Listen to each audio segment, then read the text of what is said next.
to the rally in the valley. Hey, Mikey here. Welcome to Rally in the Valley, the series where I take rally-tuned cars down my custom rally stage in Forza Horizon 5 to see which car reigns supreme in its PI class.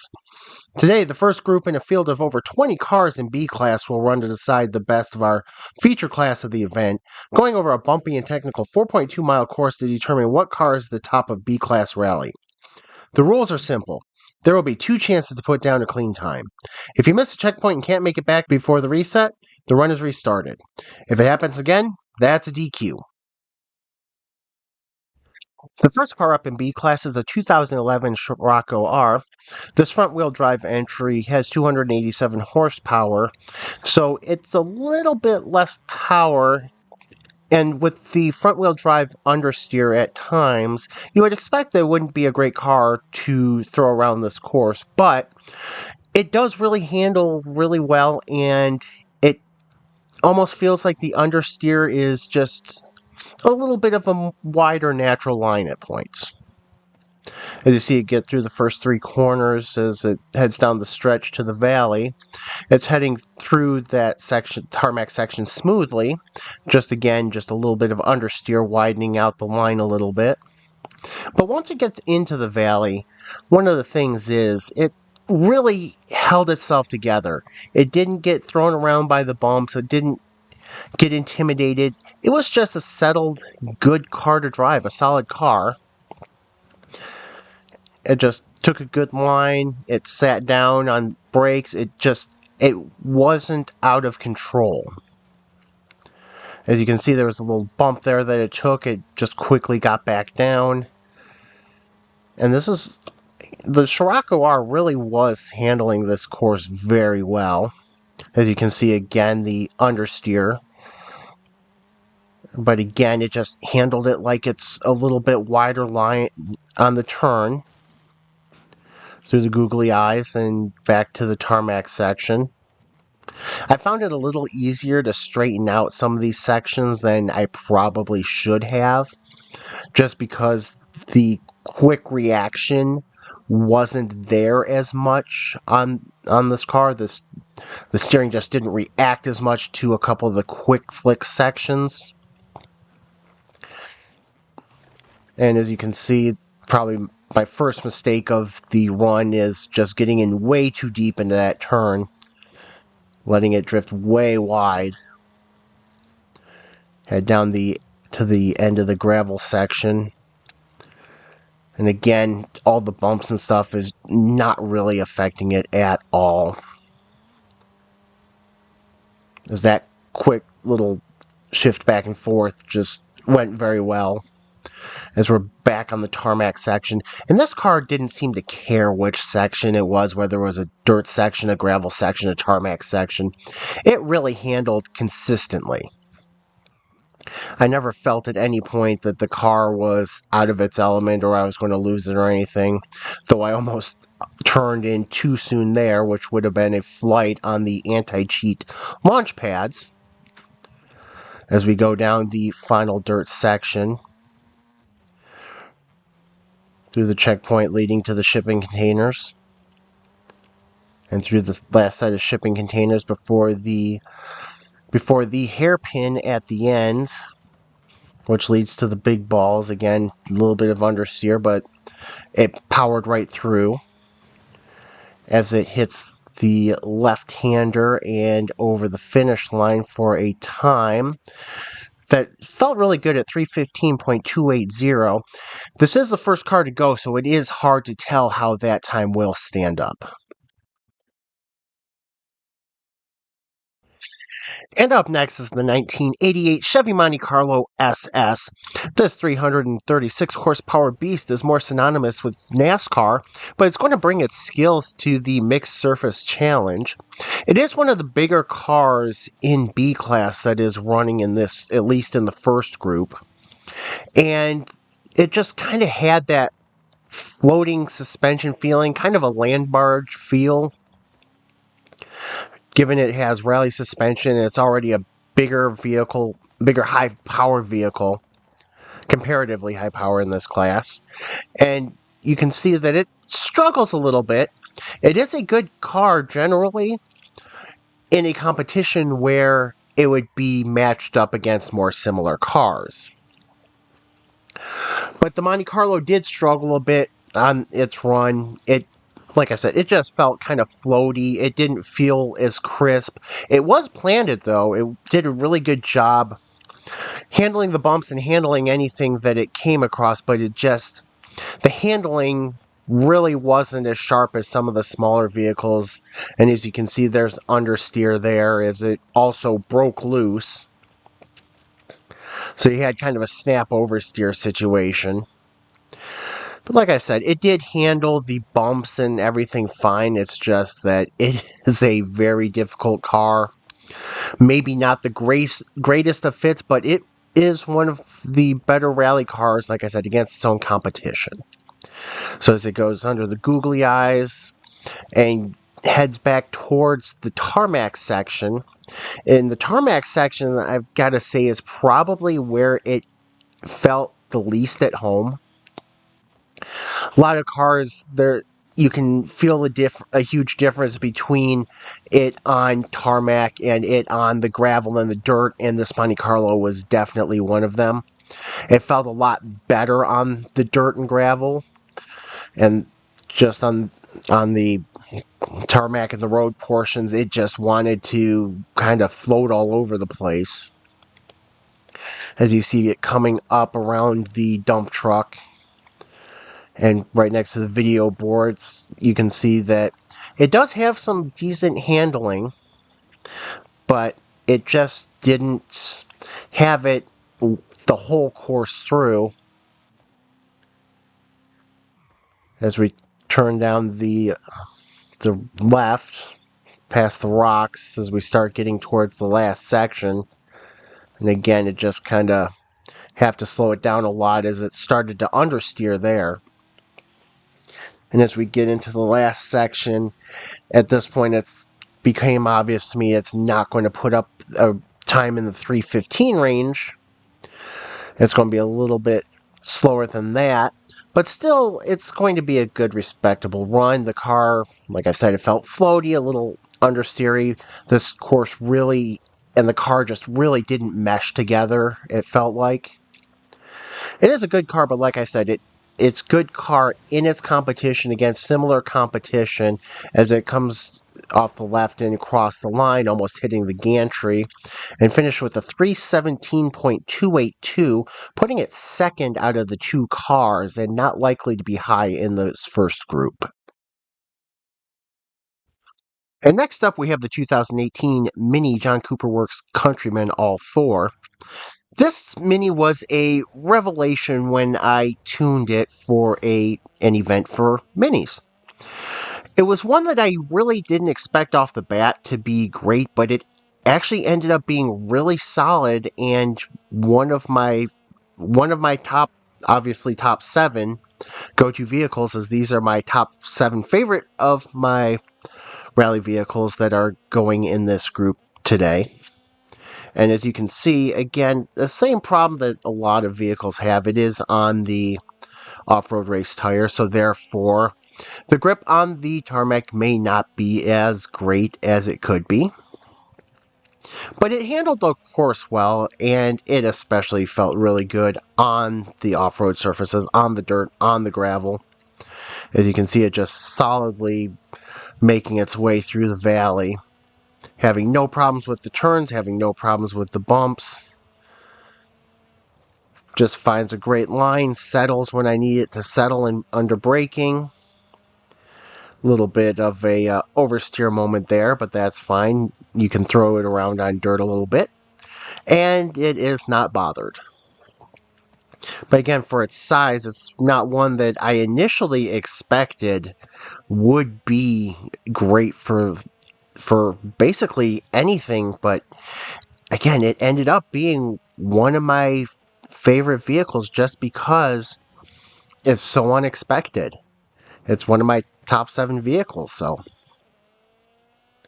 as you get down to the road section and under the Dragon, and you can just see it does want to slide around a little bit on the road section. But in this kind of time trial, your winning and losing is on the off-road portions, and this Mini is making its ground up on the off-road portions. As you can see, it's just sitting very well. It handles the bumps, it handles anything that's thrown at it. Makes it through that quick flick just fine. Wanted to just a little bit skate out from under me on that right, but again, just easy to get back under control. As we start heading towards the last dirt section, you can see just a little bit of unsteadiness. It just locked up the brakes a little bit. Gets back on the dirt and it's back ready to go. And again, the ups and the downs and the dips and bumps and stuff don't bother this Mini at all, as it just glides through the turns as it's headed towards the hairpin at the end. Skirts nicely around the water. And out of the first three vehicles, this is probably one that's really solidly designed to actually take that water obstacle. And it crosses the finish line with a time of 3:15.681, which is going to put it second out of the three cars that have taken their run.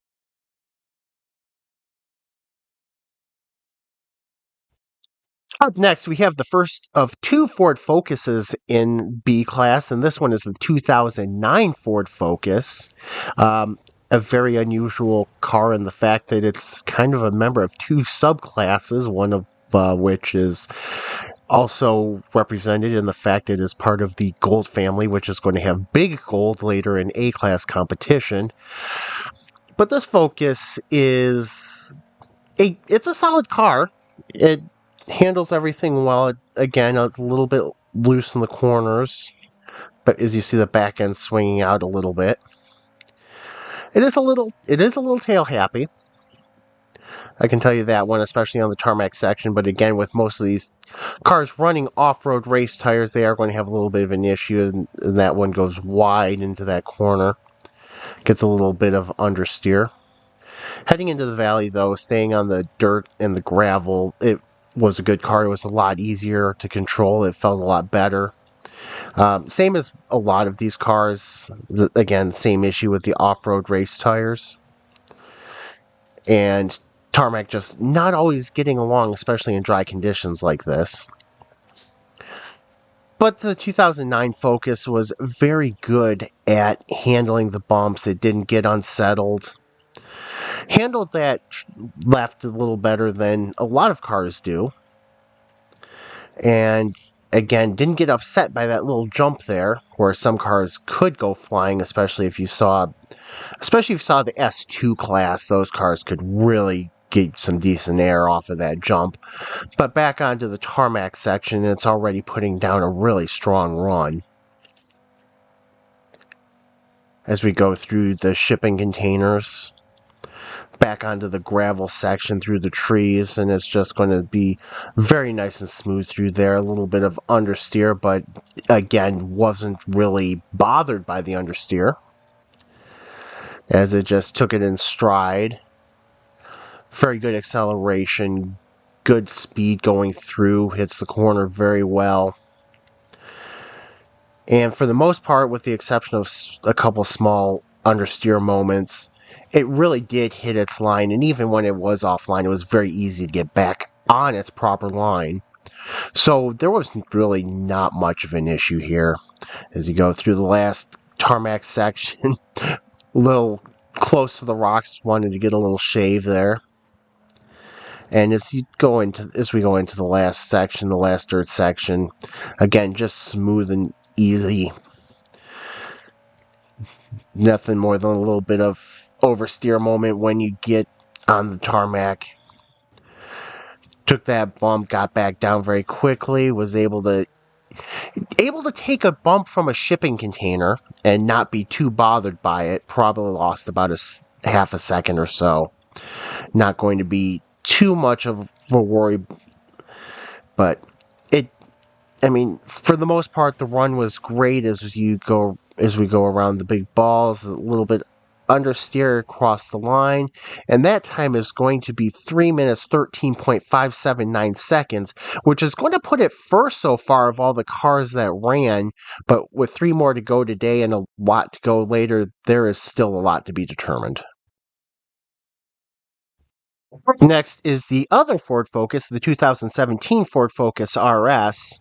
And despite being very similar in many ways to the 2009 Ford Focus RS, the 2017 Ford Focus RS has some different handling characteristics to it, which makes it a little less forgiving than the older Focus. And you can see it appears to be more planted on the asphalt sections, which is very unusual for most of the cars in this class, though you will see later there is coming up next, there is a car that actually is pretty decent on the tarmac sections. But the Focus, again, it keeps its weight down very well. It just feels a little bit more inconsistent in the handling, especially in the suspension.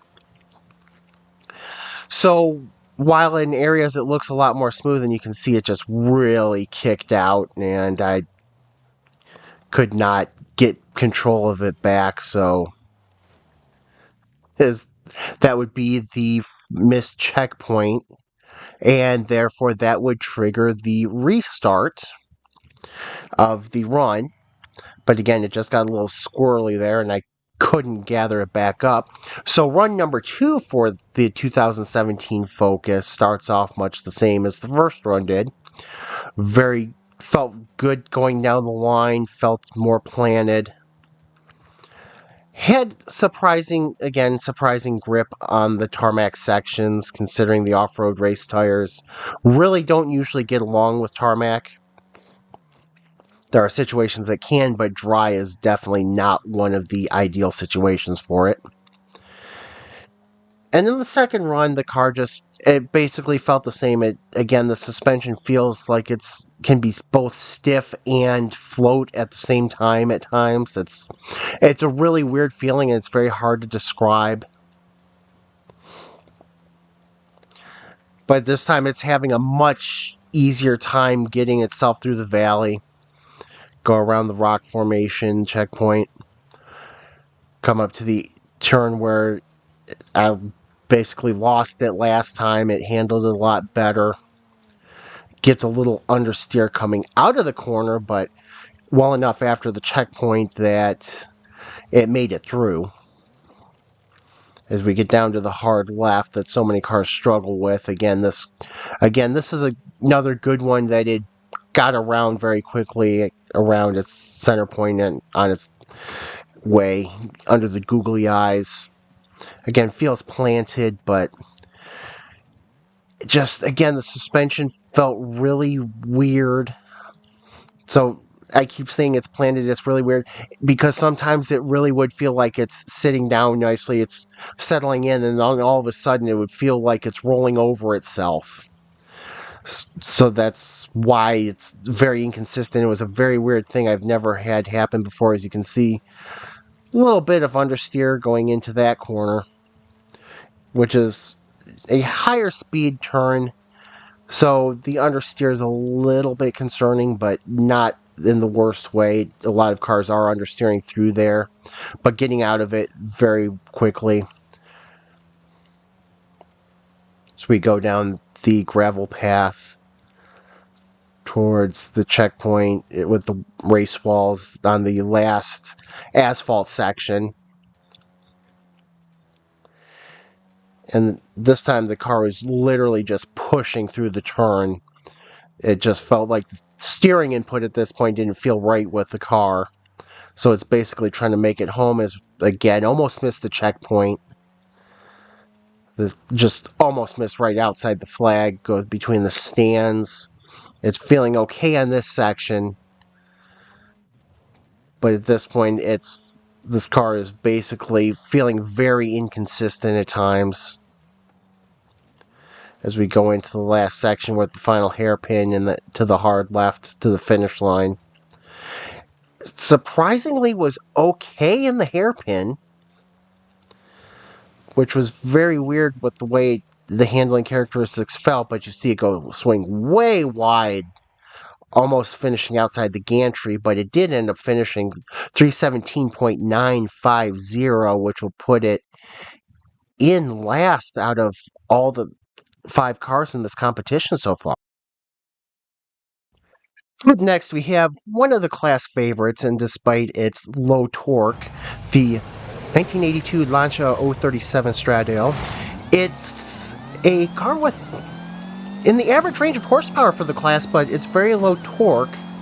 But amazingly, it has some decent drive off the corner, possibly having to do with the fact it can carry a lot of momentum going into the corners. And again, it's one of those situations where on the tarmac sections it doesn't have the greatest of grips, but it does do very well on the tarmac section as you go through this corner on the last stretch before going into the valley. But somehow at times it just doesn't feel like it's going very fast, but you'll look up at the end of a race or at the end of a run and see, this car is actually doing a lot more than it feels like in the moment. But yeah, it's also a very well planted car. It takes any bumps and any elevation changes and everything. It just takes everything in stride as we go through the valley past the rocks and down into the checkpoint, going down towards the hard left that catches a lot of cars out. As you can see, it is having no problems with these. I just turned out a little bit too far to the right for taking that turn. As this car has a little bit of a different handling characteristic as well, as it can keep up a lot of speed, but you just have to widen some of the turns out a little bit. It did have a little bit of an unsettled moment into an understeer going into that corner. But other than that, it really isn't having any moments where it feels like this car is going to be lost or just kind of go off on its own way as we're back on the gravel section. And you can see that it just likes to be thrown around as well, as you can just let it go and it will go where you point it. And that was just me making a very bad entry into that section. As we go by the video board, and it's feeling like a really good run at this point. As I understeer going by those shipping containers, but again, I'm able to keep up speed because it just wants to go. As we're heading into the stretch towards the last turn, at this point I'm having weird issues come up on Streamlabs as I'm recording, which is why that corner was, I turned in early on that corner. I had issues which I thought was affecting the recording, so basically at this point I'm kind of out of control trying to get everything back. But this is also why the 2-run rule is in place, just in case there was something either out of my control or something I missed in the run, just to try to be able to get everything a run. So we will go in for run number 2 for the 037. Now, after a few minutes of messing with recording settings to make sure everything is working, the 037 is taking its second run, having to put down a clean run in order to not be disqualified. And as one of the overall class favorites in the field of 23, that would be a big blow if one of the favorites got disqualified because it couldn't put down a big run. But in the second run, it is getting through a lot cleaner on the tarmac section. A lot more grip, a little understeer going through that corner, but it's fine getting off the corner as we head towards the valley. And again, no incident getting into the valley. As you can see, it handles the corners pretty well. It gets a little free going into the corners, but that's all right. That for me is desirable. I can handle it, the back end breaking out from under it a little bit to slide it into the corners, doing anything off-road. So as we get through the valley, again, it's just handling itself well. It's staying pretty well planted. So you can see, again, just a little bit of a controlled slide through that corner. As we come down again towards the left-hand turn, this time not taking it nearly as wide, but a good get off of that on that corner. Takes the jump, lands it nicely. As we go under the googly eyes and come out towards the next tarmac section. And this time it gets a much cleaner turn into that right-hand turn leading onto the tarmac section as we head towards the shipping containers and the next gravel section. And again, it's just getting through the corners very well. Little slidey sideways. Nothing it can't handle. Nothing that's not easily be recovered. As you go down past the dump truck and the construction site, through the quick change of direction, down by the shipping containers again, just keeping its composure on this gravel section before heading on to the last tarmac section. As we go down the tarmac section, this time it has a lot better feel going through it more than it did last time. Again, swing out just a little bit wider offline so we don't run into the launch pads that are the anti-cheat device inside the checkpoint. Get through the checkpoint on the last section. Again, throw it through that bend a little bit as we're heading down into the last hairpin section, and I think I left maybe about a quarter second on the table, just having a hard time with the gear shifting. As we go through the water and the last turn, as we cross the finish line, the time will be a 3 minutes 10.709 seconds, which puts it to the top of the leaderboard, but with Rally Lancer left to go. And up next, we have the 2008 Mitsubishi Lancer Evolution 10 GSR, also known as Rally Lancer. Rally Lancer is expected to be one of the top cars in B class. Expected to maybe put in a time close to one of the lower to mid-range A-class cars. And as you can see, it handles very well. It handles both off-road and tarmac sections very well. As you can see, it doesn't seem bothered by the fact that it is trying to go through a tarmac section. It's taking all the turns beautifully as you head into the last section before going into the valley. And that's one of the things. Rally Lancer allows you to throw it in and recover it quickly, or it'll take everything very smoothly and easily. It just wants to go and wants to be fast doing it. So as you can see, going through the valley, it's just riding smoothly over the bumps. It's not bothered. Slows down nicely, can take the soft right very well. Handles everything very well, is not bothered by the bumps in that area like some other vehicles have been. Gets off the corner very well, coming out of that hard 90-degree left. Even when it blatantly hits a bump, it still settles itself down very quickly. It has no problems recovering. It takes transitions from surfaces to other surfaces very well. I mean, there is nothing that really bothered Rally Lancer as we go under the Dragon. It's putting down a very fast time for B class. Back transitioning onto the gravel, this is a section that can be very tricky, especially since the right side of it can be very bumpy and toss you off course, and the left side of it is very willing to help wash you out. And as you can see, goes through the corner right by all the vehicles very nicely. Allows to take that line very quickly. Got offline a little bit, but still not too bad, and it was very easy to recover. As we head on to the last tarmac section, the back end is not sliding out very much at all compared to any of the other vehicles in B class. Go in, take that corner a little bit quicker, take it a little wider and quicker, keep up the speed a little bit. It'll handle it. It doesn't have understeer or oversteer issues. So it will take to whatever line you try to throw it on as we head through the shipping containers. Again, that's a little bit of a bumpy section that it gets settled down very quickly on as it heads through the final hairpin.